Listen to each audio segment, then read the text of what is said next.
세상의 제목은 유혹입니다. 우리는 살아가면서 많은 유혹을 받지요. 수많은 유혹 속에서 살아갑니다. 믿음을 따라 살아가는 것이 그러니까 쉽지가 않는 거예요. 우리의 본성은 자꾸 세상과 가까워요. 우리의 심령이 죄로 오염되어 있기 때문에 그 오염된 것이 세상 사람들하고 똑같이 그들이 좋아하는 것을 우리도 좋아하고 또 그들이 살아가는 것을 우리도 살아가는 그 타락한 본성이 그들이나 우리나 똑같습니다. 그런데 그런 똑같은 것이 당연한 줄로 알고 살아왔던 우리에게 어느 날 주님이 우리의 주인이 되어 주시면서 우리의 가치의 기준이 바뀌게 되는 것입니다.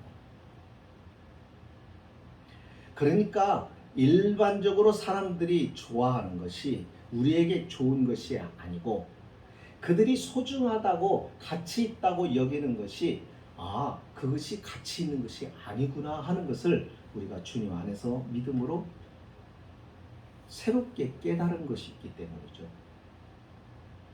그러니까 사실은요, 우리가 전혀 다른 가치를 가지고 같은 세상에서 같은 환경에서 살아가는 거예요. 우리는 하늘의 가치를 두고 영하는 것의 가치를 두고 그것을 기준으로 살아갑니다. 그러나 세상은 그렇지가 않아요. 그러다 보니까 많은 유혹이 있고 또 우리도 자꾸 그렇게 살고 싶은 유혹에 빠져들기도 하죠. 특별히 야고보서에서는 이제 야고보서가 시작되면서 야고보가 그런 얘기를 하죠. 형제들아 너희가 여러 가지 시험을 만나거든 온전히 기쁘게 여기라. 그러면서 시험에 대한 이야기를 했습니다. 다시 말해서 우리의 인생에 이 시험이라는 것, 시련이라고 하는 것, 이런 것들이 유혹하고 많은 연관을 맺고 있다는 것입니다. 밀접한 관련을 맺고 있어요. 예를 들면 그런 거예요. 시험을 만나거든 기쁘게 여기랍니다. 자, 그러면 여러분 물어보겠습니다. 시험을 만나면 기쁘게 여기십니까? 자, 말씀 듣고 우리가 머리로서는 기쁘게 여기라고 하는데 정작 나는 그렇게 기쁘게 여기냐 하는 것입니다.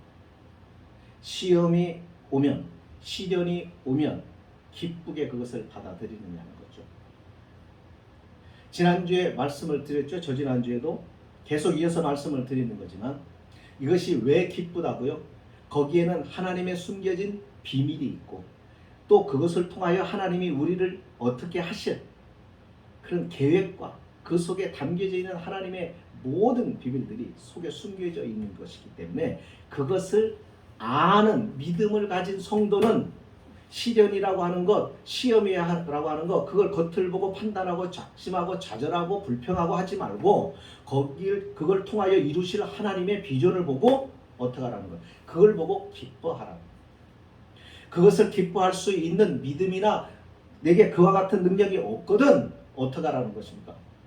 그 믿음을 주시고 그런 지혜를 주실 하나님 앞에 구하라는 것입니다. 그러면 하나님께서 그 믿음도 주시고 지혜도 주실 거라는 것. 그러니까 성도는 어떻게 살아라? 시련이 와도 역경이 와도 여러 가지 환란이 바람이 불어와도 세상 사람들처럼 불평하고 좌절하고 낙심하고 살아가는 게 아니라 그것을 통하여 이루실 하나님의 비전을 보고 그 하나님의 약속을 보고 그리고 믿음으로 그것을 기쁘게 환영하라는 것입니다. 담대하라는 것입니다. 주저하지 말고 위축되지 말라는 것입니다. 그런데 그만한 믿음이나 그만큼 신앙의 훈련이 제대로 되어 있지 않으면 어떻게 돼요?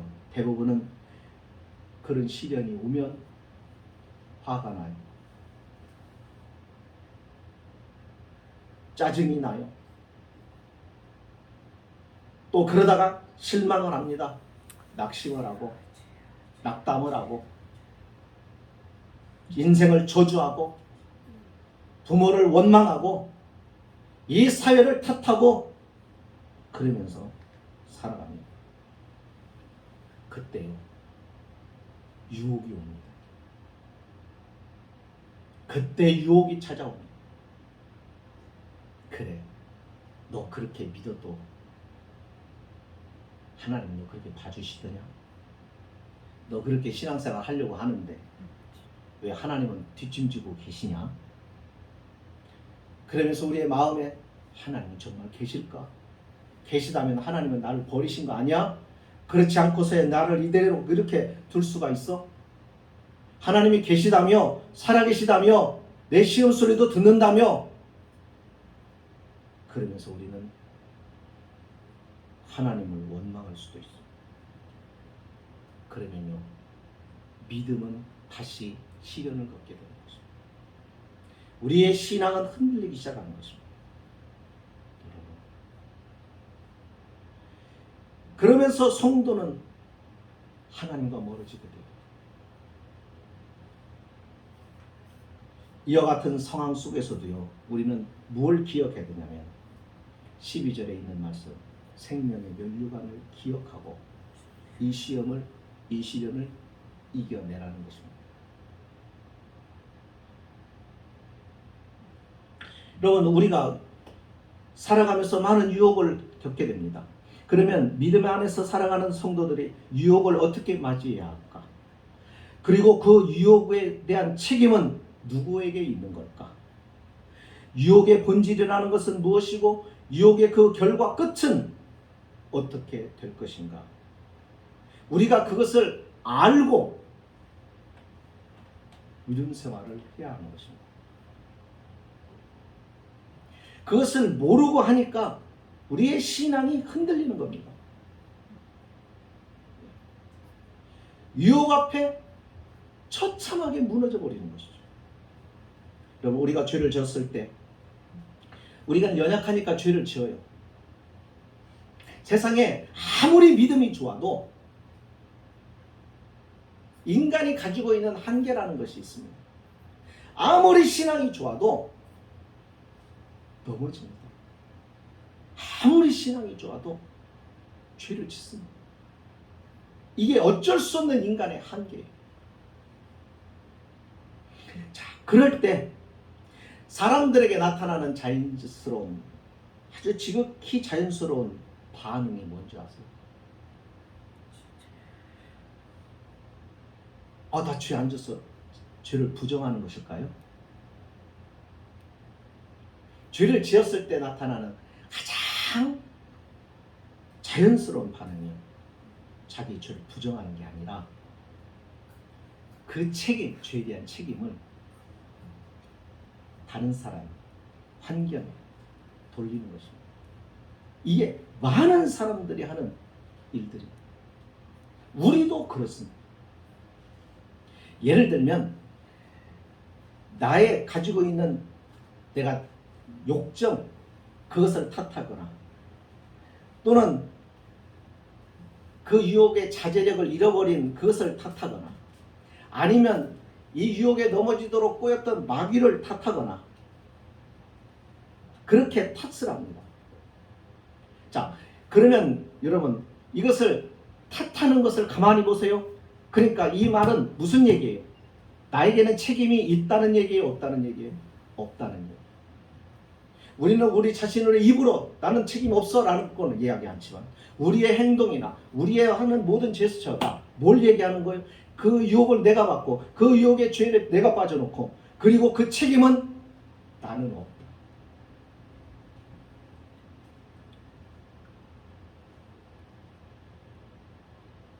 그러니까 내게 그런 성품을 주시고 나의 그런 약점을 주신 분은 하나님이시지 않느냐.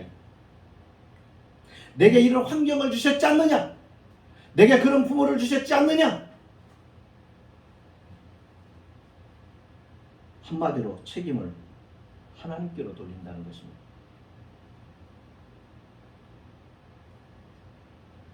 아담을 보면 알 수 있습니다. 이 뿌리가 어디서 왔는가가 소개가 됐죠. 그죠? 아담, 아담이 죄를 지었을 때 아담이 하나님 앞에 어떻게 변명을 하는가를 보세요. 하나님이 주셔서 나와 함께 하신 여자 그가 그 나무의 실과를 내게 주므로 내가 먹었나이다. 책임을 하와에게 돌립니다. 그러니까 여기 보세요. 하나님이 주셔서 나와 함께 하신 여자 그가 책임이 하와에게 돌리는 것 같지만 그 내면에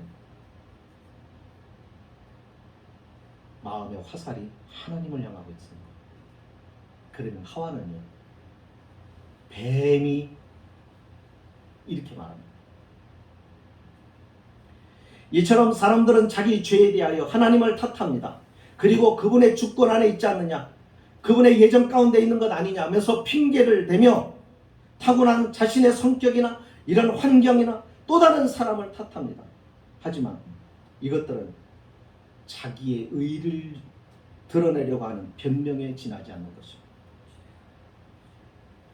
사람들이 하나님께 자기들 죄의 책임을 돌리는 것은요, 하나님의 완전하신 의에 대한 모독입니다. 그래서 야고보가 말하는 것 13절에 하나님은 악에게 시험을 받지도 아니하시고 친히 아무도 시험하지 않으신다. 너희가 유혹을 받았을 때, 미혹당했을 때 하나님을 탓하는 것, 그것은 아주 잘못된 일이다. 하나님은 악과 전혀 반대되는 분입니다. 하나님은 우리에게 하나님처럼 완전하라고 말씀하시는 분이십니다. 하나님은 유혹이 닿을 수 없는 경지에 계시는 분이세요. 그런 하나님이 유혹하도록 놔두시느냐는 것. 하나님의 신령한 본성에는요, 유혹이 접근할 수 있는 접촉점이 없어요. 그러니까 그분은 유혹하고 아무 상관이 없는 거예요.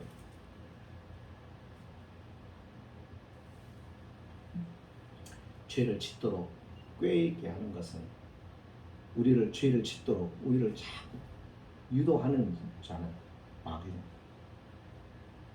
그러니까 하나님께 책임을 돌리는 거예요.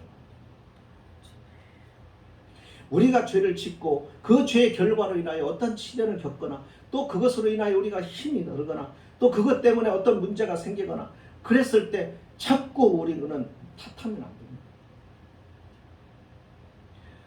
그렇다면 유혹은 어디서부터 시작이 되는가?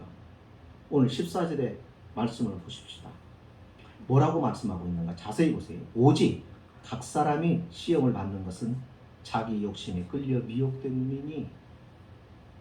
그러니까 악한 욕심에서 시작이 된다는 거예요. 자기 욕심에서 시작. 여기 욕심이라는 말을 원문을 보면은 욕구라는 거예요. 자, 그러면 이런 질문이 생기겠죠. 욕구가 다 나쁜 거예요? 아니죠. 욕구가 필요한 거죠. 욕구가 있어야 되는 거예요. 욕망도 필요한 겁니다. 그런데요, 욕망이나 욕구 자체가 죄가 될 수는 없습니다. 그것이 없으면 안 되는 거예요. 그것이 필요해요. 그런데 그것이 보이지 않는 어떤 선이 있단 말입니다. 그걸 넘어갈 때 죄가 되는 겁니다.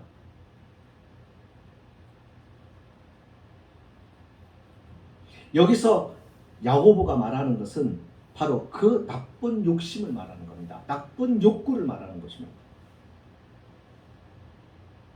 그러니까 그 욕구를 어떻게 해야 되는 게 다스려야 되는 겁니다. 우리가 우리 안에 일어나고 있는 욕망을 다스려야 되는 것입니다. 이걸 누가 다스립니까? 그러니까 여기서부터 시작이 된다는 거예요. 그러니까 탓하지 말라요. 개인적인 책임이라고 말합니다. 유혹은 개인적인 책임. 자, 여기 보니까 각 사람, 자기라는 표현이 있습니다. 오직 각 사람이 시험을 받는 것은 자기 욕심에 끌려. 그러니까 각각 자기 개인 말합니다. 여러분, 유혹을 받을 때 우리는 마귀에게 유혹을 받는다라고 이렇게 말을 잘 합니다. 그렇죠? 환경이 나를 유혹한다라고 말을 합니다. 그런데 여기 보세요. 야고보는 유혹을 이야기하면서 어떤 마귀나 사단이 유혹한다는 뉘앙스를 조금이라도 여기 풍기고 있나요? 이 내용 속에? 아니죠. 완전히 사단과 마귀는 빼고 지금 얘기하는 것이죠. 그러면 사단과 마귀는 이 유혹과 무관한 존재인가요? 아니죠. 그러면 왜 야고보는 사단과 마귀를, 왜 우리가 유혹을 받는 일에 많은 역할들을 하는데 왜 이들을 빼놓고 지금 유혹에 대하여 이야기하는가? 자세히 보세요. 그것은 바로 궁극적인 책임의 소재가 너에게 있다, 우리에게 있다, 이것을 이야기하는 거예요. 무슨 얘기냐? 이 세상에서 그 어떤 세력도, 그건 마귀도 사탄도 다 포함합니다. 그 어떤 세력도 나를 악하도록 만들 수 없습니다.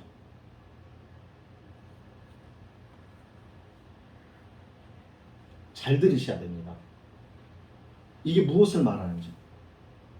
무슨 말이냐면 아무리 유혹이 와도 내 자신이 원하지 않으면 그것은 유혹이 되지를 못해요. 그죠?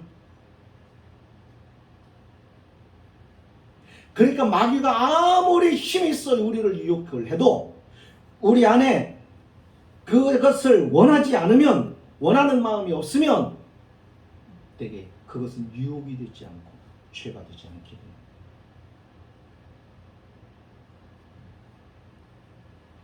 바꾸어서 뒤집어서 얘기하면은 무슨 얘기예요? 그 안에 내가 욕심이 있었고 거기에 마음이 있었고 거기에 생각이 있었고 관심이 있었고 거기에 내 생각이 집중되어 있기 때문에 걸려든 것이라는 거예요. 그러니까 결론적으로 말하면 그 책임의 소재를 다른 것에 돌리지 말라. 내 자신에게 있다라는 것을 말해주는 거예요. 우리는 신앙생활 하면서 항상 잊지 말아야 합니다. 믿음 생활은요, 교회와도 연결이 되어 있고 목사와도 연결이 되어 있고 다른 성도와도 연결이 되어 있고 세상과도 연결이 되어 있고 우리는 많은 사람과 관계 속에서 살아갑니다. 예. 자, 그러다 보면은 우리가 누구 때문에 나가 믿음 생활 못하고 누구 때문에 내가 신앙을 떠났고 누구 때문에 내가 죄를 지었고 그런 얘기하면 안 돼요. 결론으로 말하면 어떻게 됐다는 건 결국은 내 문제라는 것입니다.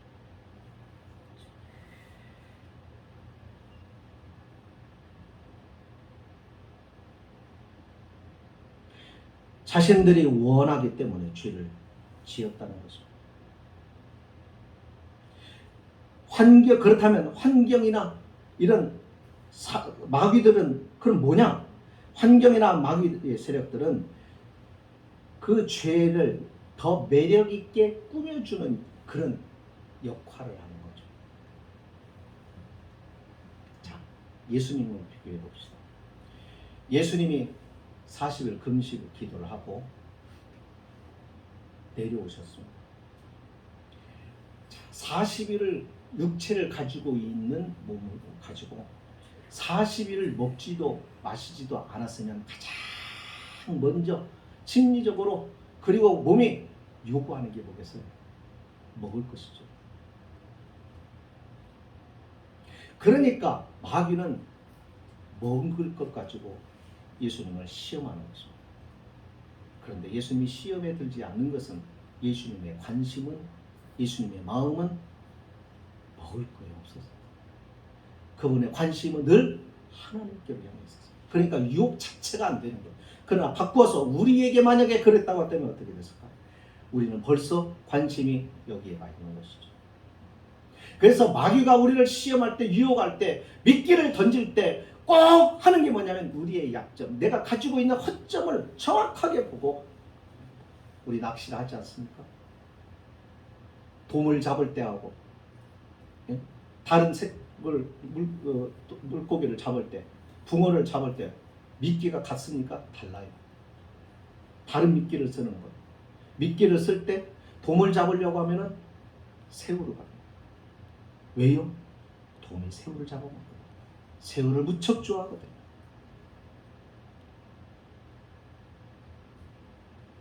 그러니까 동을 잘 보면 미끼를 새우를 써야 되는 거죠.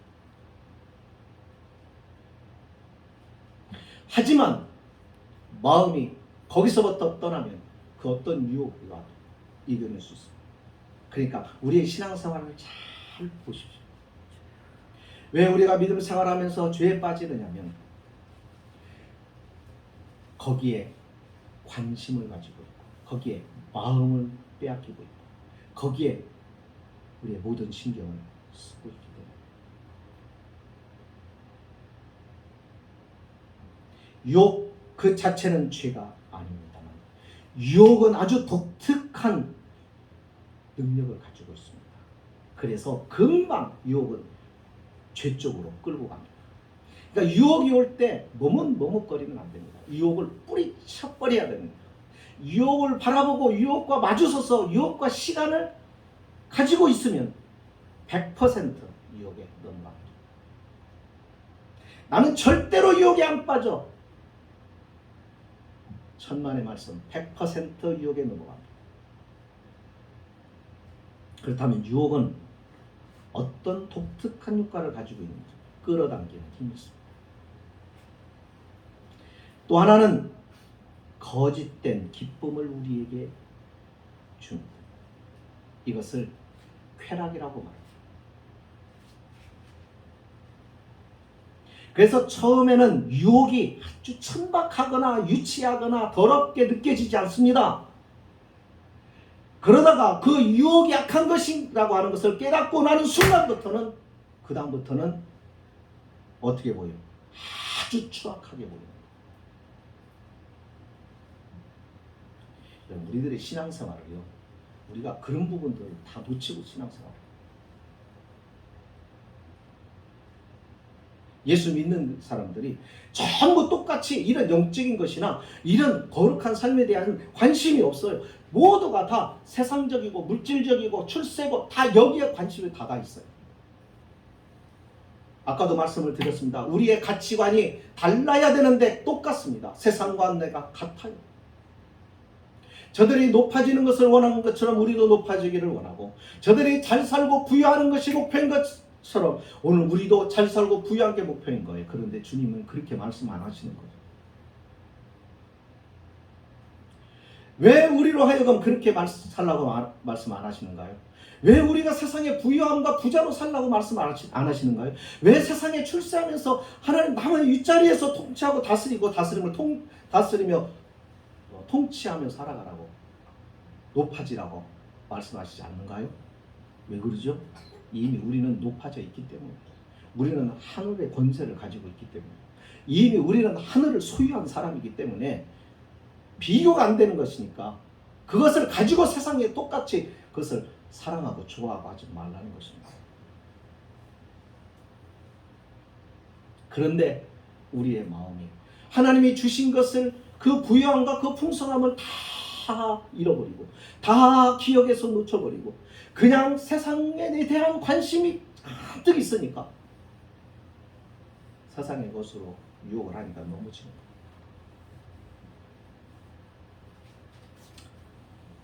그렇다면 이 유혹이 우리를 이끌고 가서 이르게 하는 종점은 어디일까? 15절에 나옵니다. 욕심이 잉태한 자, 죄를 낳아 죄가 장성한 자, 사망을 낳아 결국은 어디라는 것? 죽음이라는 것. 죄는 우리 안에서 활동합니다. 죄는 인간의 모든 심령, 모든 사람들 그 마음에서 활동을 합니다. 우리가 죽는 이유도 이 세상에 죽음이 있는 이유도 무엇 때문이에요? 죄 때문이죠. 성경은요 사망을 두 가지로 얘기합니다. 첫째 사망과 둘째 사망을 얘기해요. 첫째 사망은 뭘 얘기하는 거예요? 우리 육신의 죽음을 얘기해요. 그러나 계시록에 가보면 두 번째 사망이 있습니다. 그때는요 우리의 영혼과 우리의 육체가 불못에 던져지는 것을 두 번째 사망이라고 얘기하죠. 여러분, 첫 번째 사망에서 자유로울 사람이 있어요? 없죠. 모든 사람은 죽습니다. 그것은 죄로 인하여 죽는 거예요.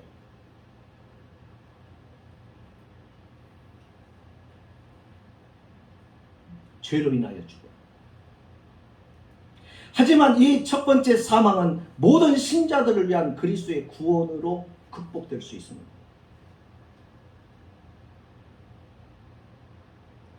반면에 그리스도를 떠나서 자기의 길을 따르는 사람들에게는 첫 번째 사망은 영원한 자기 상실인 둘째 사망을 낳게 됩니다. 우리는 세상에 살아가면서 죄의 결과가 무엇을 가져오는지를 실제로 목도하면서 살아갑니다. 우리는 그것을 보면서 이 세상이 무엇이 장악하고 있는가를 보게 됩니다. 여러분, 사망의 손이, 죽음이라고 하는 손이 이 세상을 꽉 쥐고 있다고 하는 것을 우리는 확인하게 됩니다. 음란은 미성년자들의 임신과 낙태를 초래합니다.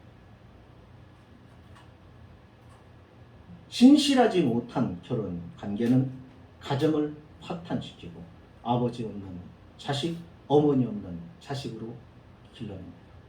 증오심은 폭력과 죽음을, 탐심은 절도를, 욕정은 강간을, 동성애는 에이즈를 만들어냅니다. 이게 세상입니다. 그런데 동성애를 합리화, 합법화 시키자고 얘기합니다.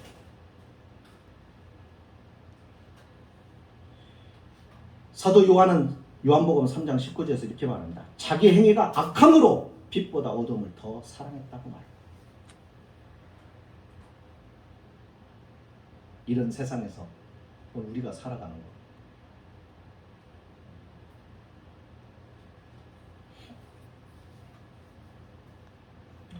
말씀을 마칩니다. 여러분, 지금 야고보는 죄에 대하여 사망에 대하여 말하고 있지만 그것을 우리에게 지금 설명하려고 하는 게 아닙니다.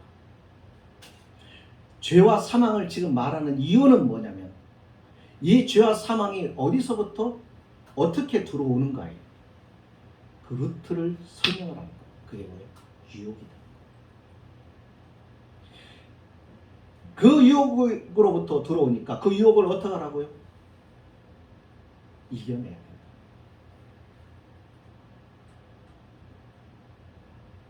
근데 이 유혹을 이길 수 있는 힘은 인간에게 없습니다. 이 유혹을 이길 수 있는 힘은 하나님과 가까워지는 것밖에는 방법이 없습니다. 그래서 경건을 말하는 거예요. 그래서 기도하라는 거예요. 그래서 하나님의 말씀을 가까이 하라는 거예요. 말씀과 기도로 주님과 가까워지는 것밖에는 방법이 없습니다. 절대로 안 됩니다. 이건 불가능합니다. 저도 인생을 살아가면서 이 문제에 대해서 수없이 싸워오지만은 결론은 한 가지입니다. 하나님의 은혜가 아니면 안 되더라는 거예요.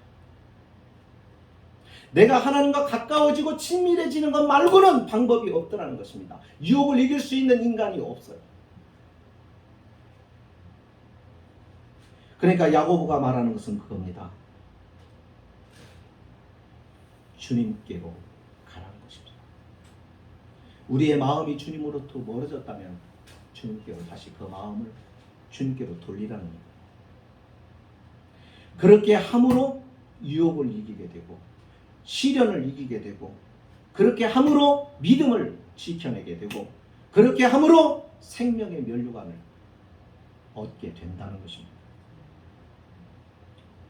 저와 여러분은 욕심, 죄, 사망의 과정을 밟지 말아야 됩니다. 그러려면 저와 여러분은 이 생애를 주님께 온전히 맡겨드리지 않으면 안 됩니다. 여러분, 믿음 생활이 그냥 교회를 다니는 것 가지고 되는 게 아닙니다. 믿음 생활 자체는 수많은 유혹과의 싸움을 싸워내야 되는 것입니다.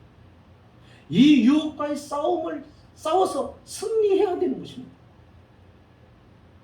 너무 구원에 대하여, 너무 천국에 대하여 너무 쉽게 들어가는 아주 잘못된 복음을 가르쳐 놔가지고 한국교회 성도들이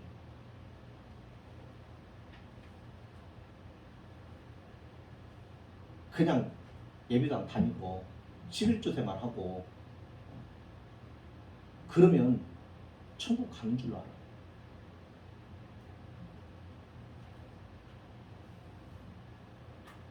누가복음 13장 3절을 마지막으로 말씀을 드립니다. 주님의 경고입니다. 주님이 오늘 우리에게 이렇게 말씀하십니다. 너희도 만일 회개치 아니하면 다 이와 같이 망하리라.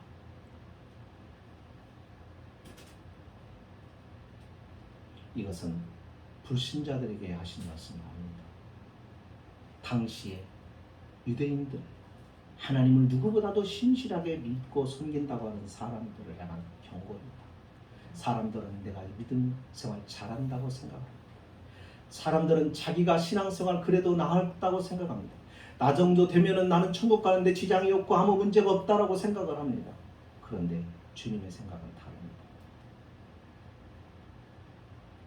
신앙생활은 내 생각, 내 판단, 내 중심으로 살아가는 것이 아니에요. 주님의 말씀, 주님의 판단. 그래서 항상 우리의 신앙은 누구를 바라봐야 되냐면 주님을 바라봐요. 그분의 말씀에 귀를 기울여요. 그렇지 않으면 아무리 신앙이 좋은 아브라함도 넘어지고 다윗도 넘어지고 모세도 쓰러지고 다 쓰러집니다. 우리는 이 유혹 앞에 있습니다. 이 유혹의 도전을 매 순간마다 받습니다. 자세히 눈을 뜨고 바라보십시오. 이 유혹과 싸우고 이기셔야 합니다. 그래야 믿음을 지켜낼 수 있습니다. 마귀가 아무리 유혹, 하나님 저 마귀 때문에 내가 넘어졌어요. 핑계대면 안 됩니다.